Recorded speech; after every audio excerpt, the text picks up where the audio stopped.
Bandani a shaye-shaye bandani a shaye-shaye bandani.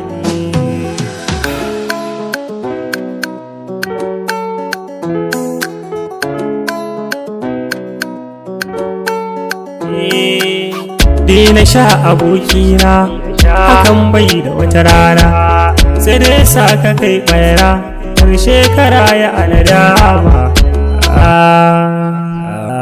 Duniya akwai daɗi kuma ciki akwai kwaɗi, tuno ko cikin taɗi ƙarshen bai yin shaye-shaye za ka ji yana cikin fama.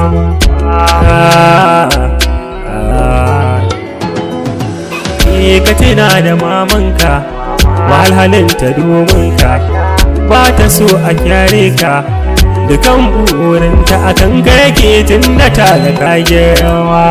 Ma yanzu ka canja ka shiga rayuwar danja, ka sha abin da ba hujja, ka yo tunani bacin ran da za ta shiga yayyama. Sannan ka duba kannanka yan uwa abokanka, dole za su kyale ka tunda ka zamo ciwon ido ba kama da wata rana.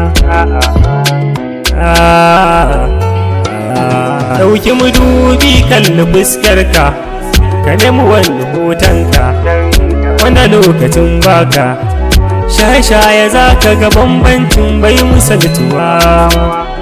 Cutar da kanka kake shiga haɗari da kanka kake, bata gowanka kake kuma ka tuno wata ran baba za ka zamo kai ma. Ka mutunta kanka kawai ka bar shaye-shaye kawai, shi ne mafitar ka kawai.